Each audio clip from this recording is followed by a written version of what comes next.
Why does Christianity claim exclusivity?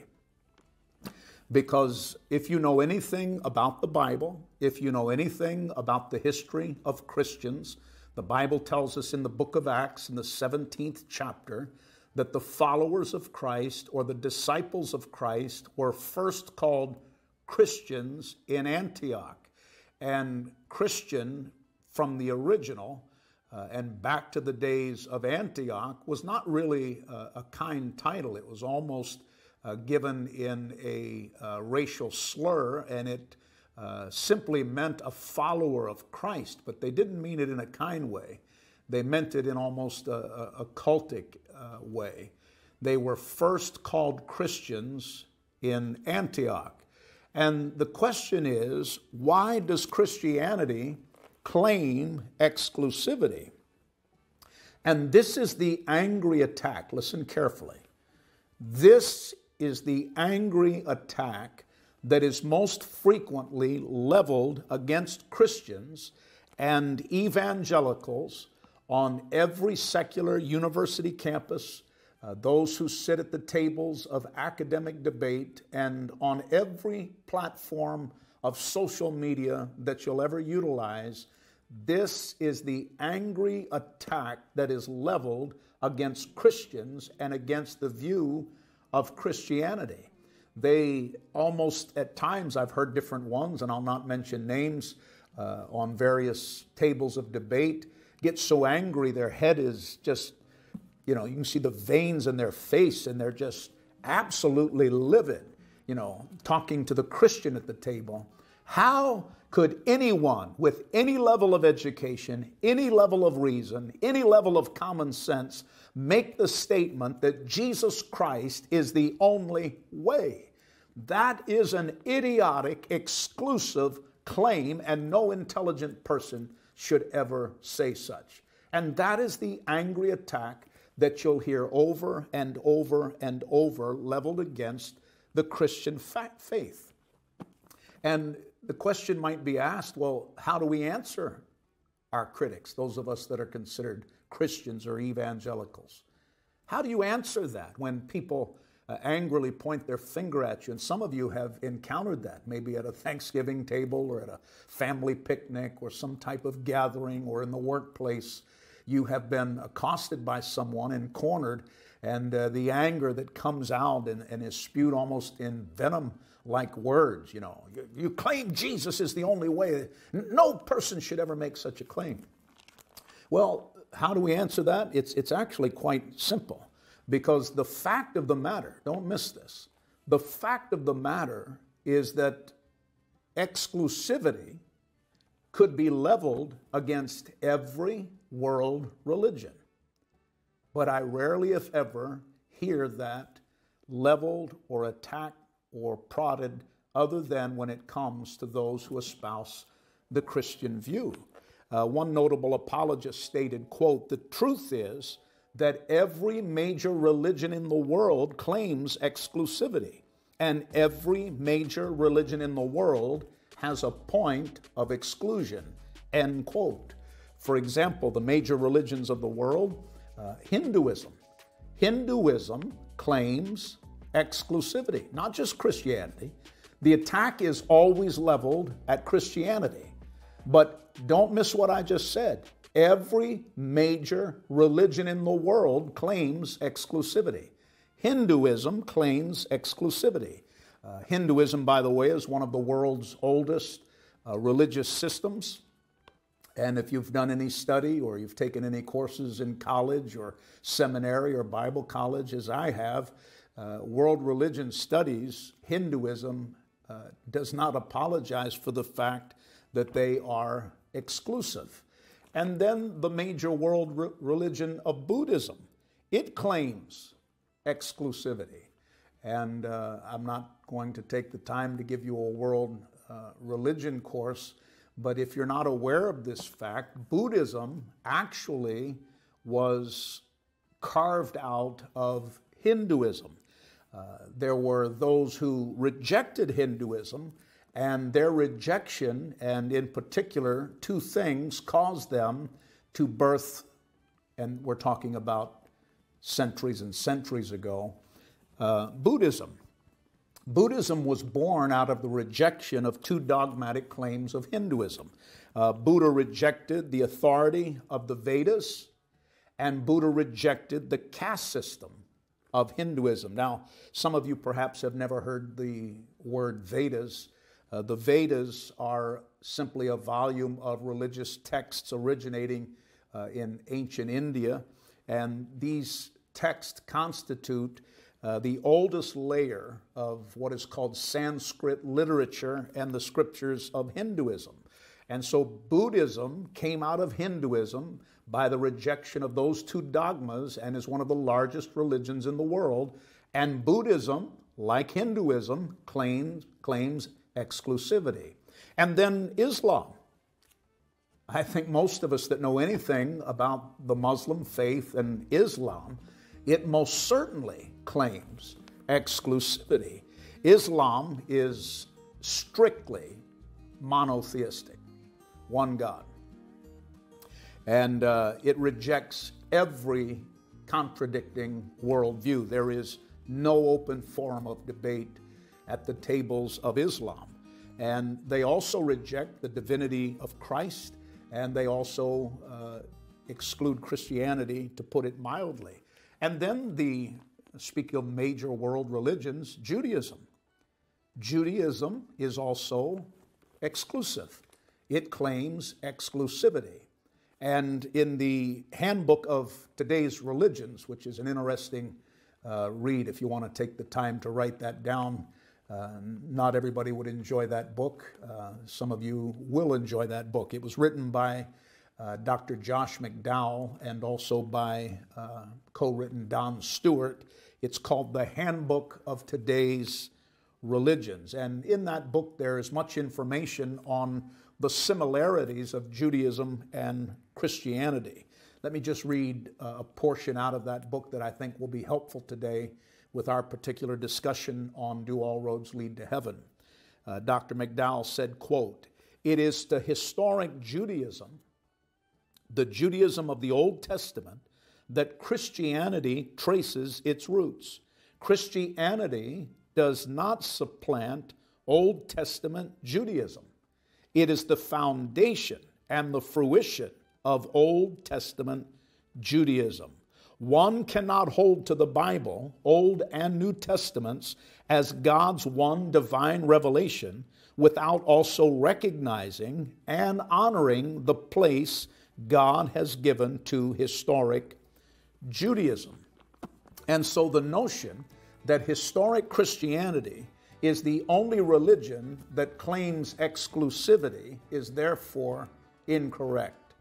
And you need to remember that, because sooner or later, if you're a follower of Christ, someone will level their crosshairs and attack your position and say, how can you as a Christian believe that Jesus Christ is the only way that a person can be ready for eternity, can be ready for heaven, can have right relationship with God?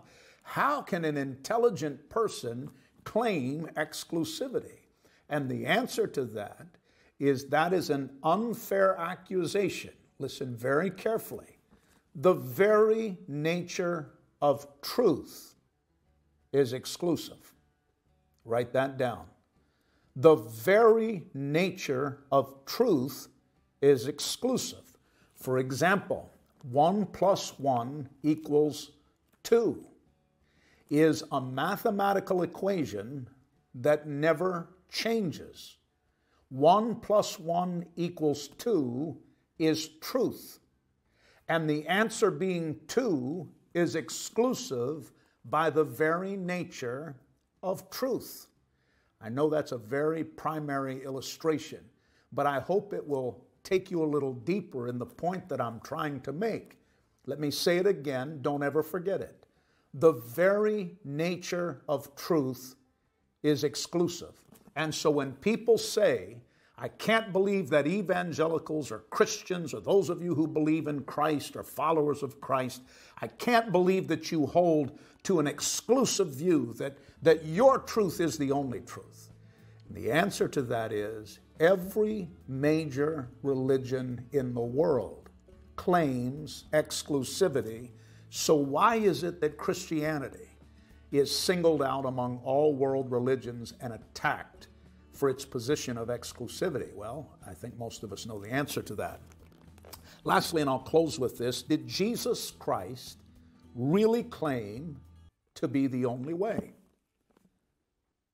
Did Jesus Christ, the Bible said that he was God's only Son, John chapter 3, verse 16, the most memorized verse in the Bible. For God so loved the world that he gave his only begotten Son, that whosoever believeth in him should not perish, but have everlasting life. That's in the Bible. For God so loved the world that he gave his only begotten Son, that whosoever believes in him. I'm emphasizing things here, hoping that you'll understand the statements of exclusivity. But what about Jesus? Did Jesus really tell us that he was the only way? Well, let's go back to our text and in particular highlight verse 6. For our foundational text today in our Bible study, we read the passage out of John chapter 14, verses 1 through 6. But highlight verse 6. Jesus told him, I am the way, the truth, and the life. No one can come to the Father except through me. That is an incredible claim of exclusivity. Jesus didn't say, I am a way among many ways. He said, I am the way. He didn't say, I am a truth among many truths. He said, I am the truth. He didn't say, I am a life among many lives and many world revolutionaries. He said, I am the life. And then he went on to put an exclamation upon those points by saying, no one can come to the Father except through me. John chapter 14 and verse 6 is one of the most bold claims of exclusivity in the entirety of the Bible. And Jesus did not apologize and did not leave any wiggle room for discussion upon those facts. The preeminent author, and many of you will recognize the name. If you do not recognize the name, write it down. Some of his books should eventually make their way into your study library, but the great Oxford professor C.S. Lewis. Now, if you don't know C.S. Lewis's testimony, C.S. Lewis was an atheist, and his academic career and much of his life was devoted to atheism, and one of the most prolific authors at that time for the view of atheism was C.S. Lewis. But I'll not go into the entirety of his testimony, but he wanted to, along with other colleagues, put together evidence that would dismantle the claims of Christianity. And so they began to try to put together, the first thing they tried to disprove was the resurrection of Jesus Christ. But the more C.S. Lewis and his colleagues studied, instead of uncovering evidence that would dismantle the claims of Christianity, they began to compile mountains of evidence that substantiated the claims of Christianity. And long story short, one night in his study, he looked over and apparently he had put all of his evidences against Christianity on one side and evidences for Christianity on the other side. And one night at his desk, he testified, I noticed that I had this mountain of evidence and documents and writing and research that proved the claims of Christianity, but I had nothing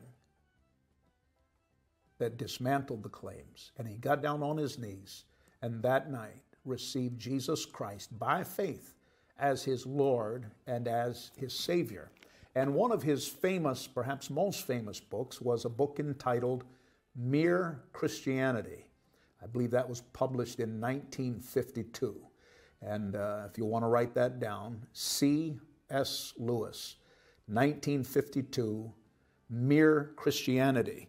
And on page 55 and 56, let me just read a very substantial piece in that particular chapter. He said, quote, "I am trying here to prevent anyone saying the really foolish thing that people often say about him," speaking of Jesus. "I'm ready to accept Jesus as a great moral teacher." Now again, he said this is the foolish thing that many people say about Jesus.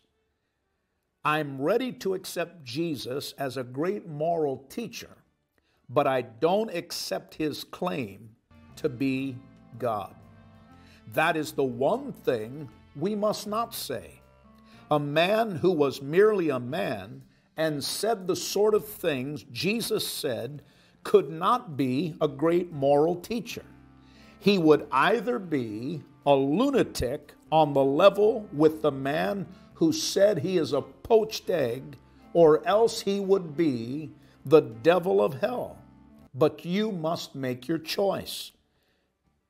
Either this man was and is the Son of God, or else a madman or something worse.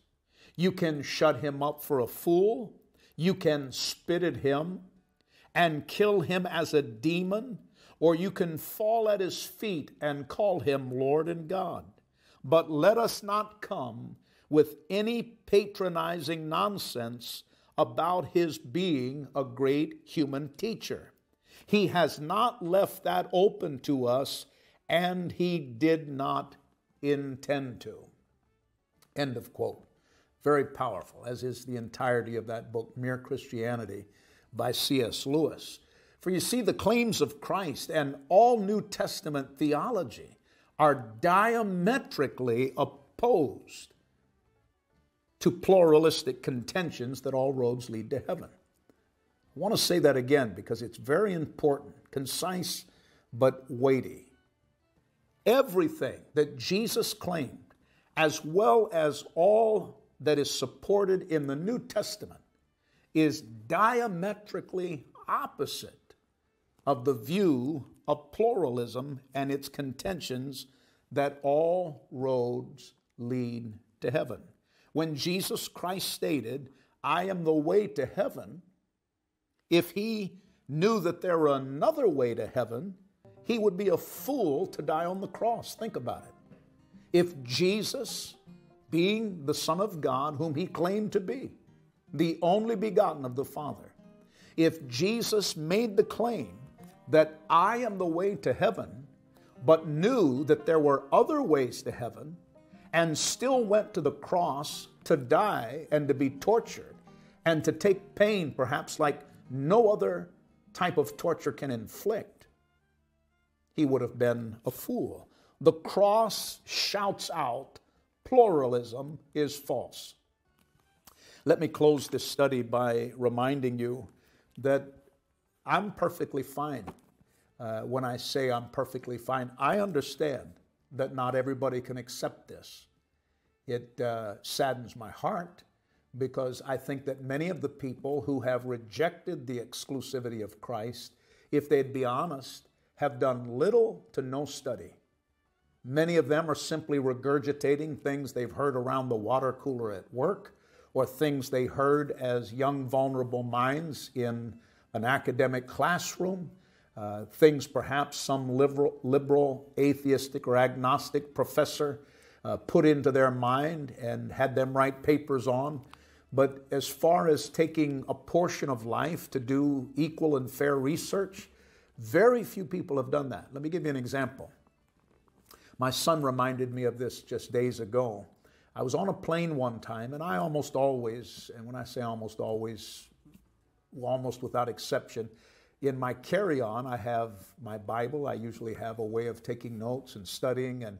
But in a discussion on a plane, a man leveled the accusation that he didn't believe in the claims of Christ. And when I asked him in particular why, he made the statement, well, for me, I discovered in my college days and in further life, I discovered that the Bible is full of contradictions. And because the Bible is full of contradictions, I just can't build a view of faith upon something that has so many contradictions. Well, I wasn't going to let him get away with that. I opened up my briefcase that was my carry-on under my seat, and I took my Bible out and I just laid it on his lap and I said, show me the contradiction in the Bible that bothers you the most. And needless to say, he couldn't find a single one. He was simply regurgitating something that he had heard without doing his own personal due diligence to see whether those claims or those criticisms were indeed substantiated.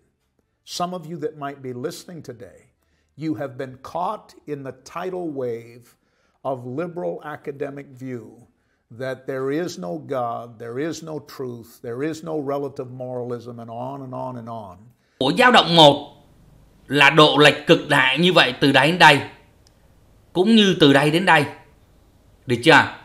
Rồi đối với cái dao động 2 thì độ lệch cực đại của nó từ đây đến đây. Rồi từ đây đến đây. Được chưa ạ? Các bạn chú ý điều đó nha. Như vậy hai cái đồ thị này nó có cùng biên độ dao động. Đúng chưa? Chúng ta nói biên độ dao động A1 nè bằng biên độ dao động A2 và thầy đặt nó bằng A đi. Được chưa? Rồi, người ta yêu cầu mình so sánh ly độ của hai dao động 1 và 2 tại mỗi thời điểm khác nhau. Bây giờ thầy nói tại thời điểm T bằng 0 thì chúng ta coi x1 của chúng ta nó nằm đâu nha. x1 là cái màu xanh thì x1 ngay vị trí này. Đúng chưa?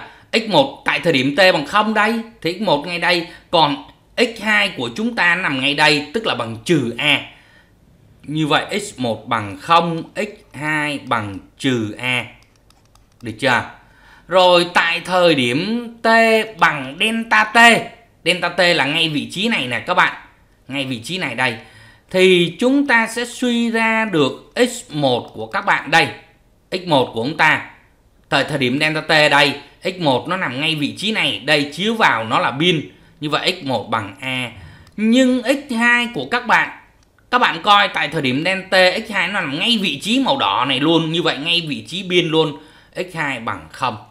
Rồi tiếp tục, chúng ta so sánh tiếp tại cái thời gian là T. Được chưa? Tại thời gian là T nha, đây vị trí này đây. Tại thời điểm này T nó nằm đây chứ không phải nằm đây nha các bạn. Tại thời điểm T này đây. Tại khi thời gian nó bằng T thì chúng ta suy ra x1. x1 là màu xanh. Màu xanh thì tương ứng nó bằng